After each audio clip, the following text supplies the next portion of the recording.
How you guys doing today? It's Anthony Ganji. Welcome to another episode of Tier Talk. Guys, we're going to go over 5 passages from another ebook that I have out called Thrown into Rank. It's right here. 100 Subtle Survival Tips for New Correctional Leaders. As you guys already know, we are promoting a lot younger. And when I say younger, newer to the profession. So with that said, this book is going to make an effort to hopefully fill in some gaps that I think new leadership needs. These are kind of like the unwritten rules. And I kind of wrote this book. Hopefully that works in partnership with this book, Surviving Without a Mentor, 100 Deep Cut Tips for Rookie Correctional Staff. Now, mind you guys, these books are ebooks only at this point. Each one's available for $9.99 on Amazon. And they're about close to 300 pages. Each one. So there's a lot of good tips. Today we're going to be going over 5 of them. And these partner well with the other books that I have on the market. I have a few soft covers out there on Amazon, related to manipulation. And then I got about 6 books, I think, so far published with Blue 360 Media, including my latest one, a daily guide for rookies or rookie staff. So if you guys get a chance, check them out. Link to those are in the description. All right, let me get Russ. What up, Russ? Hey, good morning, Anthony. How's it going? All right, Russ, round 2 here. Russ, hey, mind introducing yourself to our audience, please? Sure. My name is Russ Hamilton. I'm a former and now retired sergeant from California Department of Corrections and Rehabilitation. I'm also a former senior juvenile correctional officer. I currently work for a company where we do re-entry and rehabilitation work for a local probation department and a local county jail where I am a case manager. I am also the founder of Keepers of Chaos. That's chaos with a K. And Keepers of Chaos is dedicated to the brave men and women that serve in correctional facilities across the globe, as it were. And not just those that are badged, but all of those that work in the profession, because there's a real need out there, for mentorship and training and camaraderie and, content and everything else that goes along with that. Yes. And now, guys, if these books do okay, we'll create a few more. I know Russ is working on it now. I mean, to be honest with you guys, with the use of AI and our influence on it, we're able to produce material real quick, and the material is truly relevant for our times in corrections. So, again, I definitely think this is a topic that's extremely relevant. The name of the book, as mentioned, is called Thrown into Rank. And just to show it to you one more time, Thrown into Rank, 100 Subtle Survival Tips for New Correctional Leaders. Again, it's an ebook. So what I'm going to do is I'm going to read the passage, Russ, and then we'll go ahead and give a comment or two on it. So the tip. So if you get the book, I'll give you the number in which you can find this tip or passage. So for the first one I got, these are subtle tips. So tips that aren't so evident. These are tips that take time and experience before you discover them. So we're kind of taking our experience and pushing it out to the people who have yet to earn that experience. So tip 13, don't let peer loyalty block accountability. So the stripes don't erase your past, but they do change your responsibility. So one of the hardest adjustments for newly promoted supervisors, especially those who were promoted from within, is learning how to navigate relationships that used to feel like friendships. You spent years working side by side with people, building trust, venting frustrations, and sharing the grind. Now, suddenly, you're expected to hold them accountable, and that's where the inner conflict begins. You might hesitate to correct someone you used to joke around with. You might second guess whether you're being too hard, or you might avoid conflict altogether, hoping it will sort itself out if you just give it time. But here's the subtle, non-negotiable truth. Peer loyalty can't come before your responsibility to the job. Leadership isn't about forgetting where you come from or where you came from. It's about making sure your past doesn't cloud your present.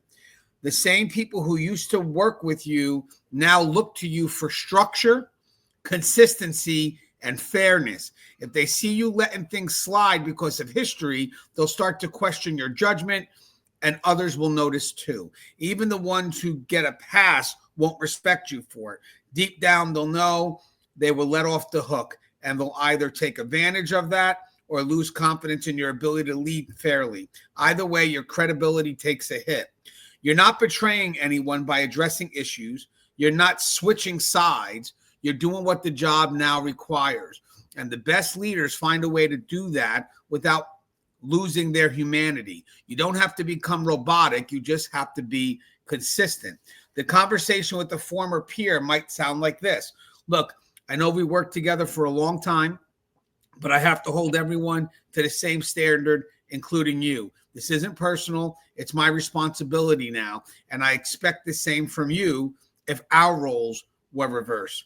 That kind of honesty builds respect. It shows maturity, and it keeps the friendship honest, because real relationships can survive accountability. They just can't survive avoidance, double standards, or quiet resentment.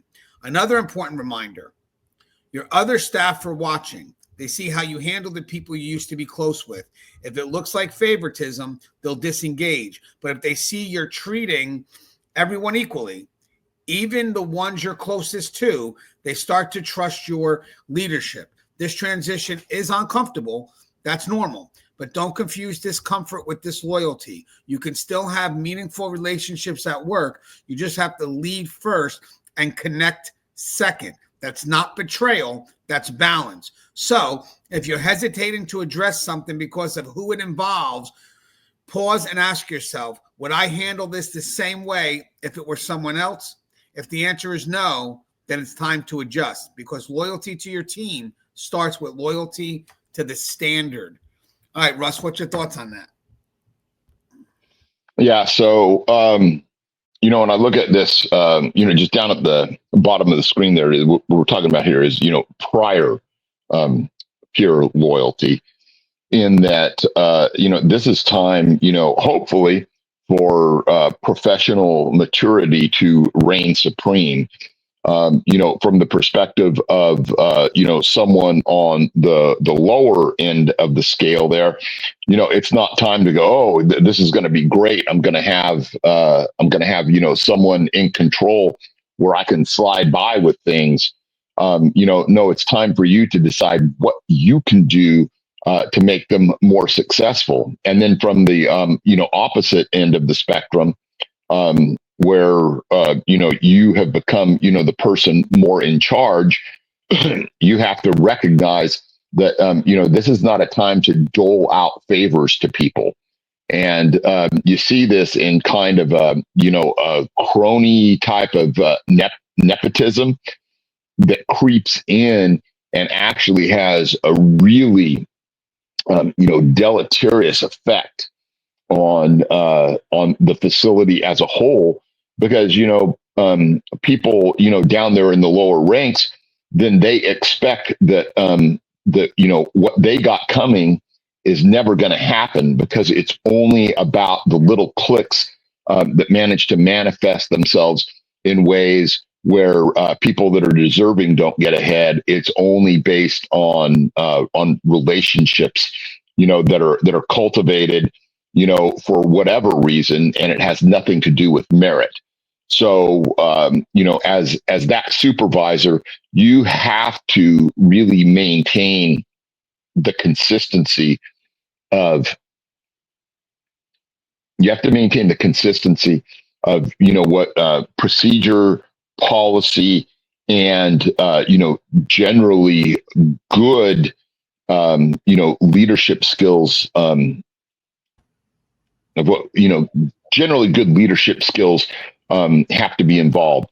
And so when you're doing that, you have to put everyone, that you're supervising, on the same level, to have the same chances, and to not merely use, the new rank on your collar as an excuse to dole out those favors.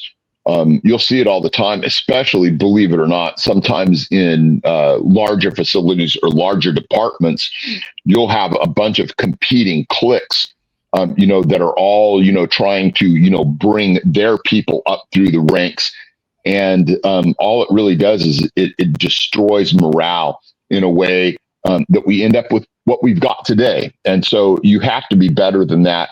And you really have to be, intentional about the whole professional, aspect of things. And sorry for my little stuttering there. I'm deep in thought.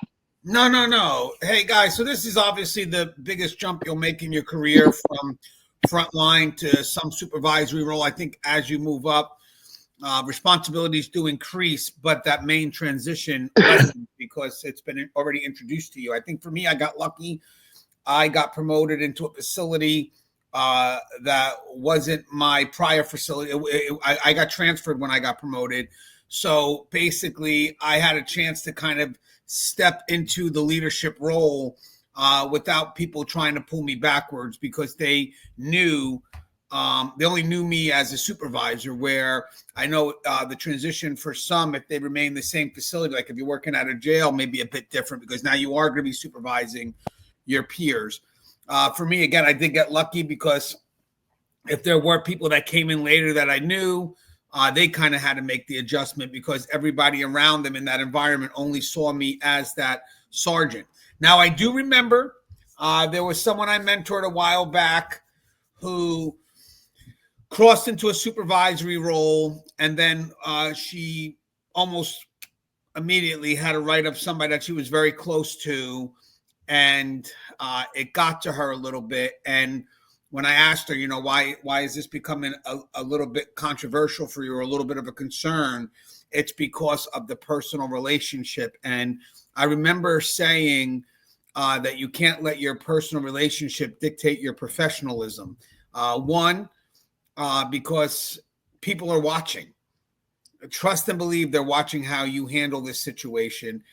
And two, it's a test for yourself to see if you're going to be that professional.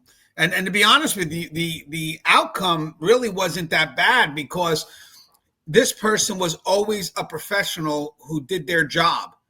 So even though she had a write of somebody who was a former peer that she was very close to, it was expected because this supervisor, the new supervisor now, was not a play fiend. So I also think that matters too. Who you were yesterday and who you carry into the role matters, because if you're a play fiend and then you try to play that role the next step up, you're seen as a hypocrite. But if you were always professional and you take that next step up, people are going to expect you to continue to take the professional accountability. So again, sometimes we pause, sometimes we get nervous, but you can't let a personal decision get in the way of what needs to be a professional outcome. Anything else on that one, Russ, or do you go to the next one? I think that's good.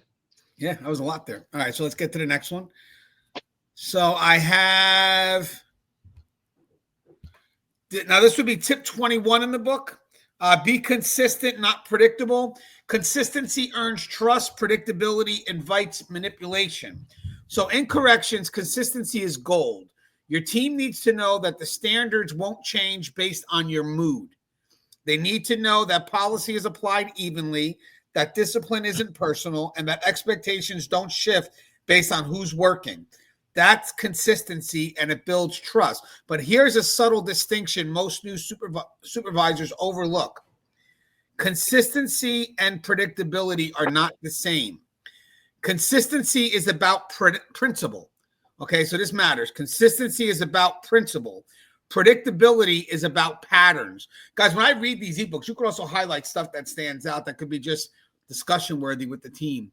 When you're consistent, people know you'll be fair. When you're predictable, people know exactly how to play you. Let's break that down. If staff know you always give a warning before a write-up, no matter how serious the infraction, they'll start to test you just shy of that line. If they know you avoid confrontation in front of others, they'll save their challenges for public spaces.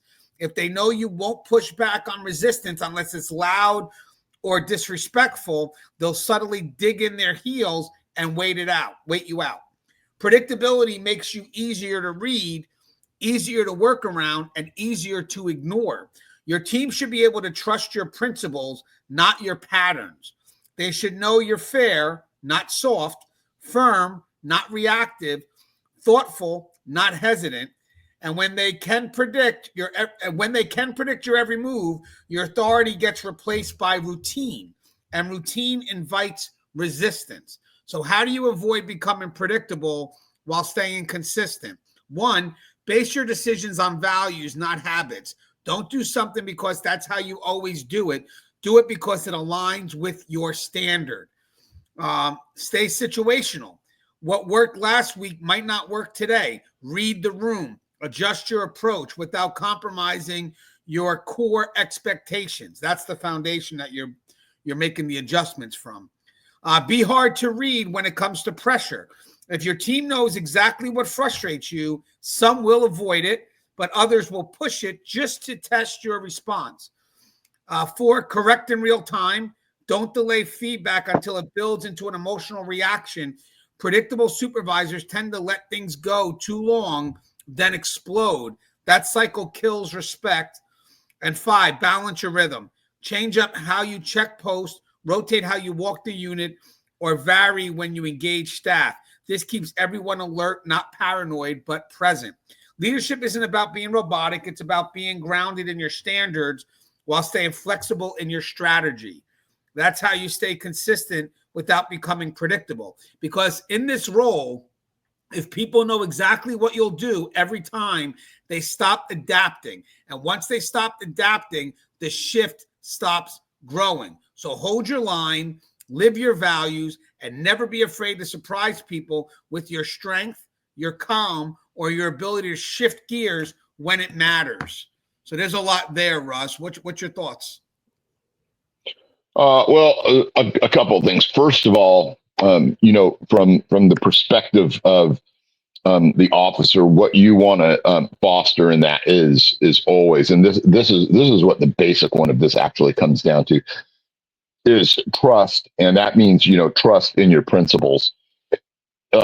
Your staff should always have an expectation that you are going to do the right thing.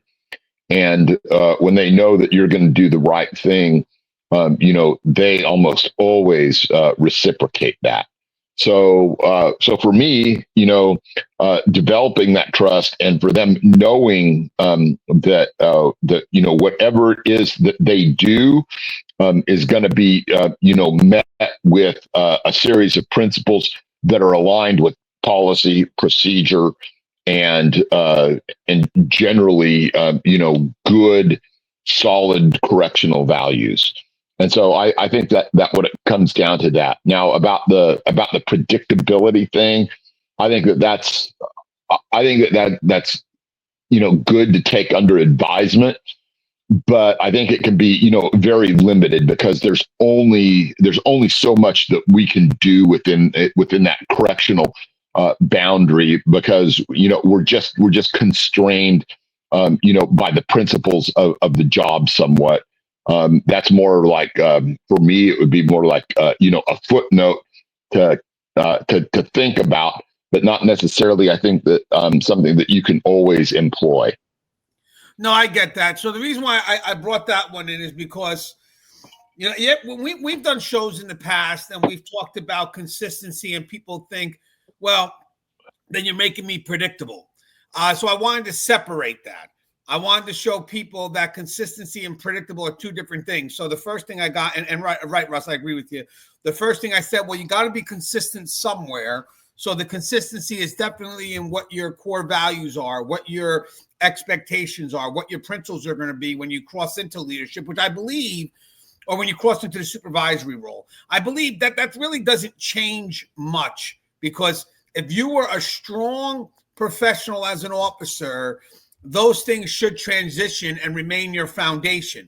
Now, with that said, when it comes to holding people accountable, I think the predictability in your behavior may have to shift, because I will tell you something right now. As a supervisor, when it's your job to hold people accountable, remember something. When you walk into a room, especially if you're someone that holds people accountable, you're going to see things differently. automatically as soon as you walk into the room. So that's why it's good to do those surprise tours and whatever. And it's not I got you moments. I want to make sure people understand that. This is not for the I got you moment.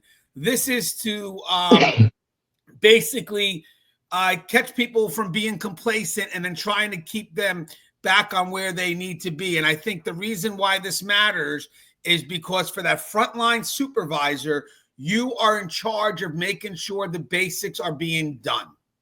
That is your number one priority. You are sure the basics are being done because at the end of the line, we don't know the basics aren't being done at the higher level until something blows up, unfortunately. So then we travel down the line, and the first stop is that frontline supervisor. So if you're extremely predictable in your behaviors, then the officers that may not be doing what they're supposed to be doing, will be able to adapt and adjust to your routine. So when it comes to holding people accountable, there has to be some level of unpredictability. And I don't want to equate this into comparison, but if you think about it, when you're an officer and you're watching the tier, you are going to maneuver differently every day just to kind of not get caught up in a routine because, one, safety and security, but two, you do want to be seen as a bit unpredictable because if the inmates can plan your routine or know your routine, they can find ways to work around it.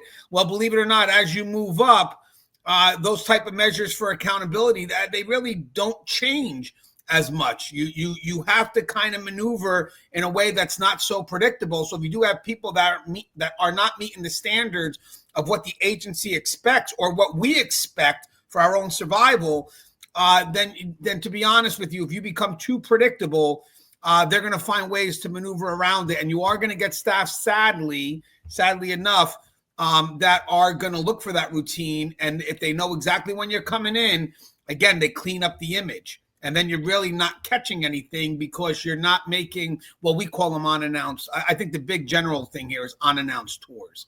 Does that make sense, Russ, to that extent? Because I get what you're saying. That's why I wanted to clear it up. Yeah. I just think that there's just within my thought pattern, it's just there's a limited amount of maneuvering of that within your relationship to your subordinates.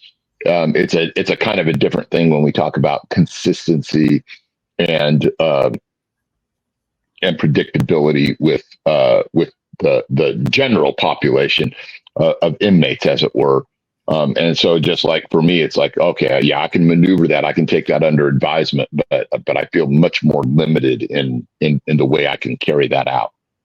Yeah. And I don't want people to think that I'm pushing for I got you moments, because it's not an I got you moment, but you do need supervisors that have to our supervisors need to hold people accountable, especially because that frontline supervisor, that first step into supervision, is truly about holding people accountable to the basics. And if you can't do that as a supervisor, if you rather be more focused on relationships than it is the accountability of the basics, that's going to be a serious problem. Again, as it starts to move up the chain. All right. Passage 25 or tip 25. The moment you pick favorites, you lose the middle. So loyalty shouldn't be a reward. It should be a result of fair leadership. As a new supervisor, you'll naturally gravitate towards certain staff. Maybe they're the ones you used to work closely with. Maybe they're strong performers who make your job easier, or maybe they're just the first to accept your promotion while others kept you at a distance. And while it's human to form bonds, here's a subtle leadership reality. The moment your team believes you have favorites, you lose the trust of everyone else watching. Favoritism doesn't always show up in bold, obvious ways. Sometimes it's small, always assigning the easy post to the same person, taking one officer's word as fact without verifying, or giving extra leniency on mistakes because of personal rapport. But these patterns are noticed, and they speak louder than your policies. When your team sees inconsistency in how discipline, recognition, or opportunity are handled, they won't challenge you directly. They'll just stop believing in your fairness. And once that belief is gone, your authority is no longer respected. It's simply tolerated. It's also important to realize that favoritism isolates your leadership. When you rely too heavily on a select few, you lose touch with the rest of the shift. You stop learning from different perspectives. You miss out on developing new talent. And worse, you create an atmosphere where staff start competing for closeness instead of focusing on the mission. The middle, the silent majority who just want to do the job well, are the ones you can't afford to lose. They're not loud, they don't complain, but they're always watching. If they see the effort matters less than access, they'll pull back, not out of spite, because they no longer, not out of spite, but because they no longer believe the system is fair. Here's the key. Leadership relationships should be based on performance and not personality. You can appreciate certain staff without giving them special treatment. You can value trust without compromising accountability. When someone does well, recognize it. When someone steps out of line, address it, no matter who they are. That consistency is what keeps the middle with you. And when the middle believes in you, the whole team stabilizes. You don't have to be cold or robotic, but you do have to be measured. Watch how often you lean on the same voices, rotate opportunities, apply the same scrutiny to your favorites that you apply to everyone else. If your standard is truly your standard, it shouldn't bend for convenience or comfort, because in this role, the people closest to you will shape your reputation, but how you treat everyone else will define your legacy. All right, Russ, what's your thoughts there? Yeah, this is one of those things where you really have to be cognizant of the optics of things. If you go in there and you're showing obvious favoritism, that's really very erosive to morale. The real problem with it, though, is optics aside, no matter how good you're doing at balancing this, there are going to be people in that equation that are going to push and talk about, oh, you're favoring someone, or you weren't fair to someone else and you cut someone else a break. And they're going to push false narratives, or at least, narratives sometimes from their point of view, in an effort to, kind of like take you out of the game, because, they view you, either as a threat, or they view you as, someone that they have to get over on because of your rank.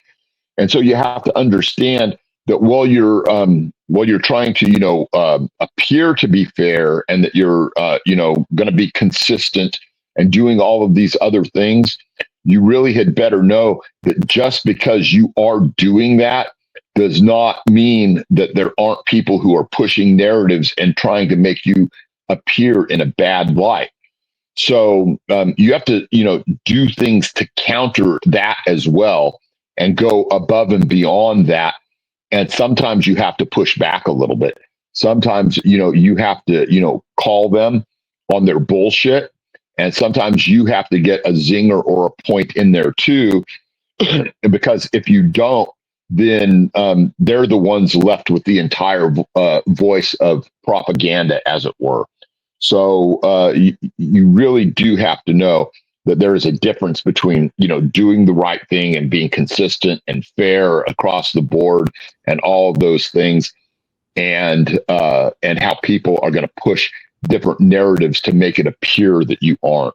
So that's the thing that I would say is that you have to address both sides of that equation.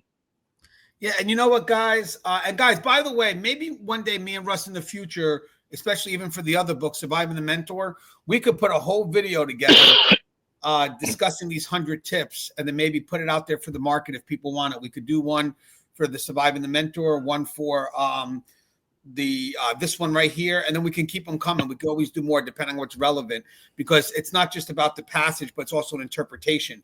So I want to mention something. So when you're new, I believe sometimes you find your favorites in the people that perform and do the job well, because you're new, you're nervous, You're afraid that, you're also being judged and being pressured. So you wind up feeling a level of obligation for those that do the job at a greater effectiveness than others. So you wind up being drawn to them. And I think that's something that's an initial push that you have to recognize at the very beginning, because that happened to me. When I went to a new facility, I didn't know a lot about that facility. It was my first time working with men, because I started my career with women, about 8 years and change with females. So I didn't know how it was to work with men. I didn't know how it was to work in this facility. So I had a lot of different things that I had to adjust to. And I found myself going to the people me as a supervisor at this time, I found myself constantly going to the people that were giving me good results. And obviously that's frequency. So through frequency, you may build favorites. And I actually was probably cutting myself off from other people who could have just been noticed if I made the initial effort. So here's the funny thing. You will have people, because that middle thing means a lot to me, Russ. The reason why I put that middle thing in there was because when I first started, there were people that were intentional with me to get noticed, to be recognized. I leaned on that. But then if I would have kind of been a little bit more intentional to seek people, I would have found those people in the middle.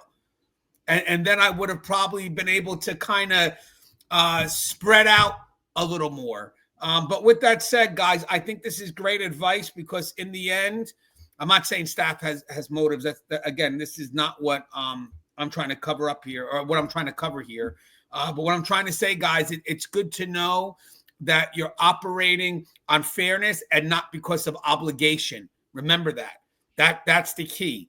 The key is, if you working with people that they let's say they are going out of their way, whatever it is, but let's say they wind up doing something that is a serious concern, and now you have to address it.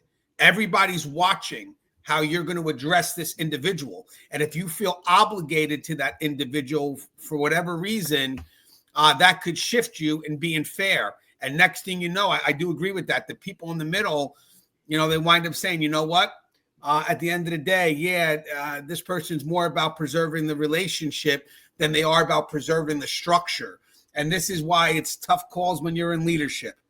When you're that supervisor, the calls can be extremely tough, because sadly, in some cases, you may, not that you want to, you may have to sacrifice a relationship to hold somebody accountable, because that accountability is what's going to keep the team united.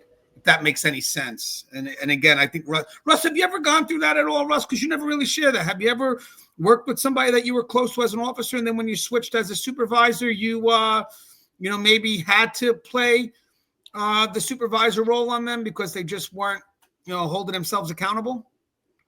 I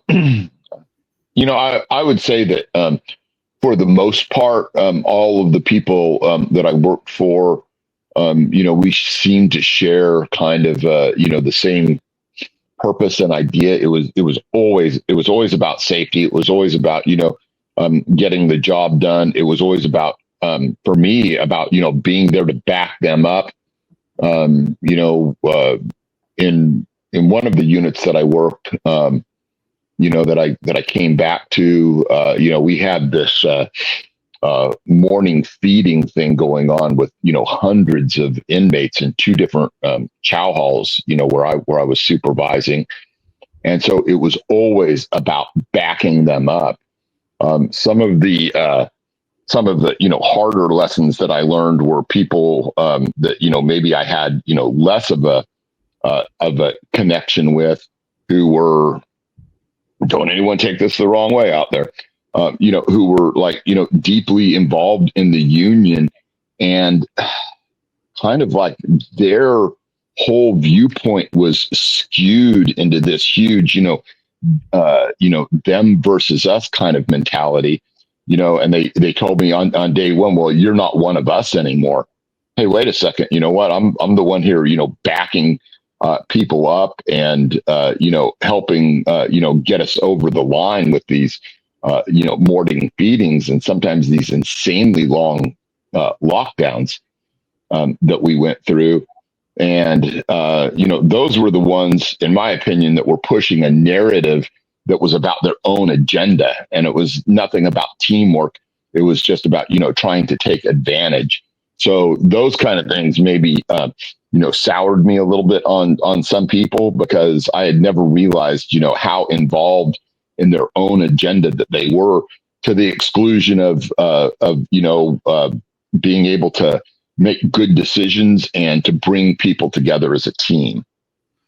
Yeah, and guys, that's the key. I mean, I like what you just said, Russ. It's people that misuse it. So, granted, I know some people may kind of have an argument. Well, we're just doing more. Of course, we deserve some level of separate recognition. We're doing more. It's more about appreciation, not recognition. But with that said, we're talking about people that are misusing it, or misusing that relationship for their own selfish means. So that's a great way to put that in context. All right, so two more left, Russ. Tip 29, you don't have to have the answer, just the next step. Leadership isn't about knowing everything. It's about keeping things moving forward. As a new supervisor, one of the quiet fears you'll carry is the belief that you're supposed to have every answer. You got the stripes now, the radio's louder, and the questions come faster. What do we do about this inmate? How should he write this report? Do you think we're handling this right? You feel the pressure to respond with certainty, and if you don't have an immediate answer, you might be tempted to fake one, or worse, freeze. But here's a subtle and powerful truth. Your value isn't having all the answers. It's in guiding your team to the next step. In corrections, situations unfold fast. Not everything is clear. Policy doesn't always give you a black and white path, and your experience may still be developing. That's okay. The goal is, in those moments, isn't perfection, it's progress. Let's say a situation arises that's outside your comfort zone. Staff are looking at you. They're expecting leadership. You can say, here's what we're going to do for now. Let's stabilize this, and then I'll circle back to make sure we're in line with policy. That's calm, that's honest, that's forward movement. Leadership isn't about pretending. It's about owning the moment without overreaching. When you're unsure, say so, but with direction. I'm going to check on that. Give me 5 minutes, and I'll let you know what we're doing. That sentence builds more trust than a confident-sounding bluff ever will. Here's what your staff want more than anything. Here's what your staff want more than anything. A leader who doesn't stall. Someone who makes a decision, sets the tone, and keeps the shift moving. Even if that decision gets adjusted later, they want presence, not perfection. Clarity, not complete knowledge. Trying to prove that you always know the answer will backfire. It leads to rushed decisions, avoidable mistakes, and lost credibility when you have to walk something back. But if your team knows that you lead through thoughtfulness and action, they'll stay behind you, even in uncertainty.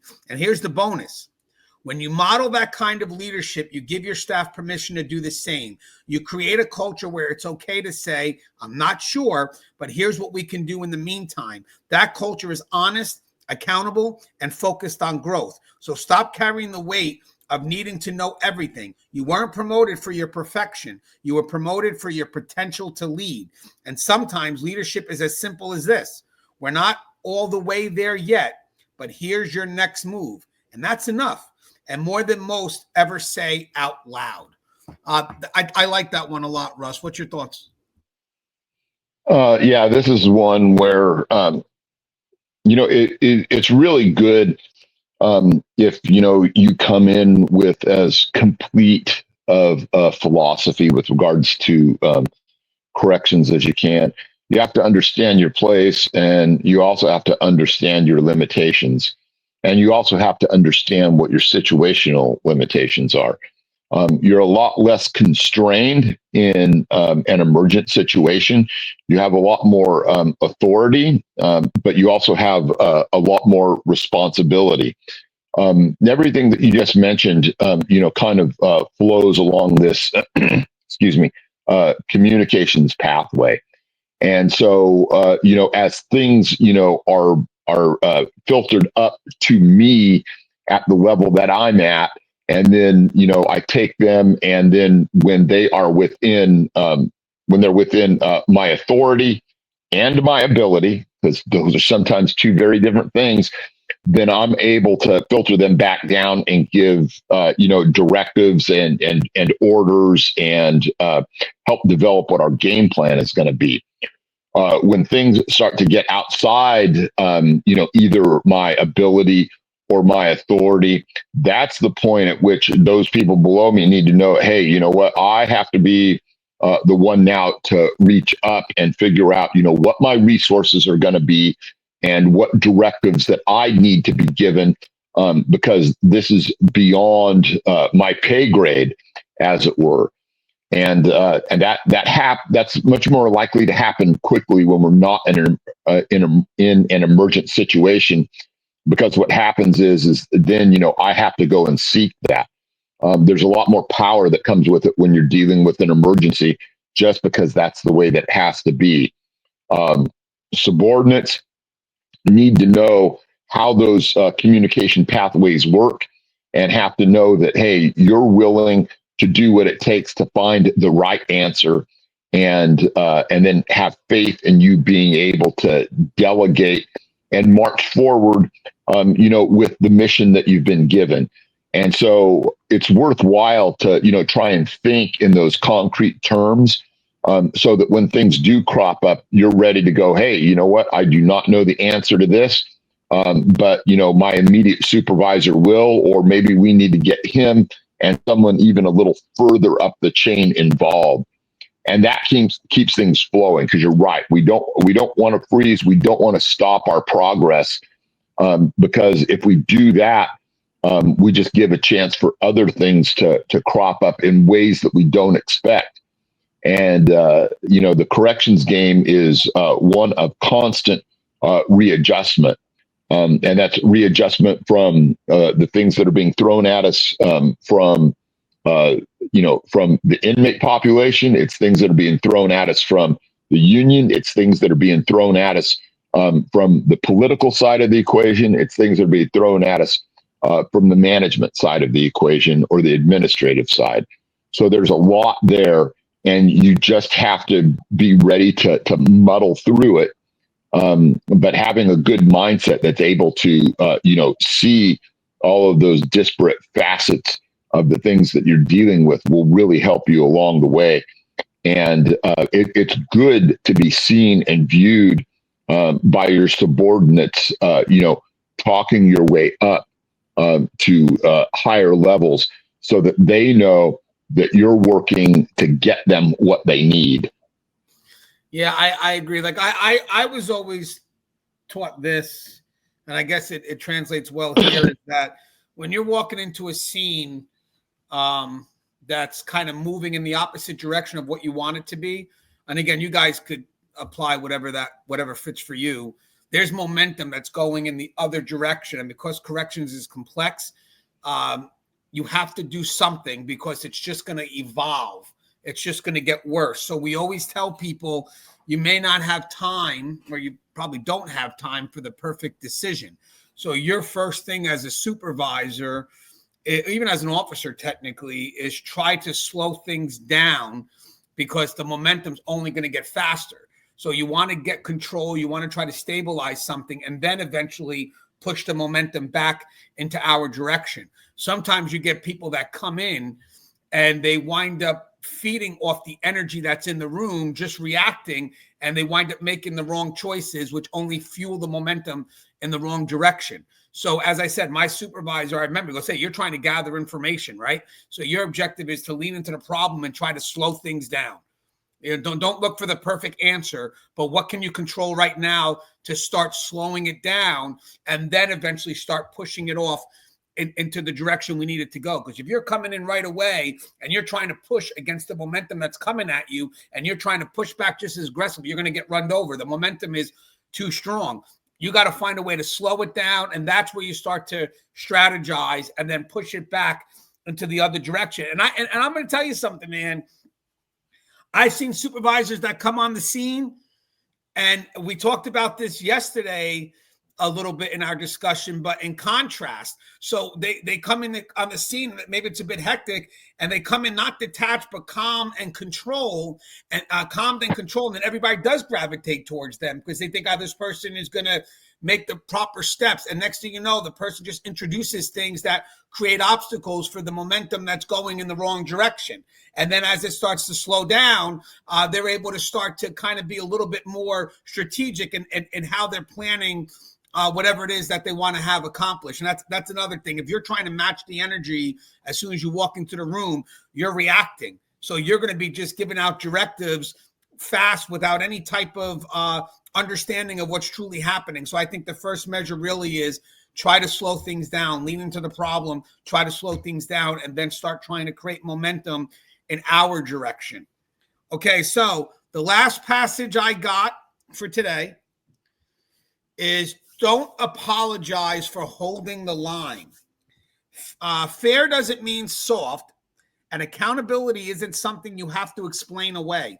As a new supervisor, you may feel pressure to smooth things over when you enforce a rule or hold someone accountable, especially if the person on the receiving end is someone you used to work shoulder to shoulder with. You issue a directive, document a misstep, or correct the behavior, and suddenly you feel the urge to soften it. I'm sorry, but I had to. Or, this isn't personal. Or I didn't want to do this, and here's where you need to pause, because you're not wrong for doing your job, and you don't have to apologize for leadership. Holding the line isn't about being rigid or cold. It's about protecting the integrity of the shift, the safety of the team, and the consistency of the culture. And when you begin apologizing every time you enforce a standard, you send the wrong message. You send the message that accountability is uncomfortable, that fairness needs disclaimers, and that leadership must come with guilt. And it doesn't. When you apologize for doing the right thing, you create hesitation where there should be clarity. You blur the line between professional responsibility and personal discomfort. And in doing so, you unintentionally give others permission to question your resolve. Let's be real. Some people won't like being corrected, no matter how professionally you do it. That's human nature. But if you've been fair, respectful, and consistent, you've done your part. You don't owe anyone an apology for enforcing expectations that protect the whole team. Now, tone still matters. You can be firm without being harsh, direct without being disrespectful, but you don't need to pad every correction with self-doubt. Instead of sorry, but I have to address this, try, I want to address this so we can stay consistent. Or I'm bringing this to you directly because that's what I expect from someone in my position. That's leadership, no defensiveness, no guilt, just clarity. And here's the thing. People respect leaders who enforce standards with conviction. They may not thank you in the moment, but over time, they'll know where you stand. They'll know the rules don't bend under pressure, and they'll know you lead from principle and not popularity. So correct when it's needed, follow through without flinching, and let your professionalism speak for itself. Because in this role, the strongest words aren't, I'm sorry. This is the standard, and I'm here to uphold it.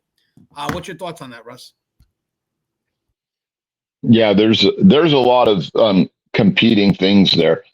I think that the first thing about it is that's well stated is don't apologize for it, and don't waffle in the sense of, hey, here is the thing that we have to do, and let's get it done to the best of our abilities. And so let's just go forward. There is a tendency, and sometimes, rightfully so, when you're at that line level staff, to just understand that, hey, what we've been given here is a shit sandwich, and we just have to eat it one bite at a time. But since I'm having to eat it, I'm also going to bitch about it along the way, and that's normal. Sometimes I think, the bitching part of it, though, becomes just about the bitching rather than trying to either find workarounds or better ways to implement and, spice that sandwich up and make it taste a little bit better. As a supervisor, your job is not necessarily to make it more palatable, but to help your people along the way to find ways to deal and cope with what we're all experiencing. If you show too much sympathy toward what they're going for, you give them a justification for pausing and resting and failing to make progress. What they really need to see you doing is, operating efficiently in spite of whatever anchor has been put around your neck, and not excessively, complaining or justifying your lack of progress. So I think that there's something to be said for that.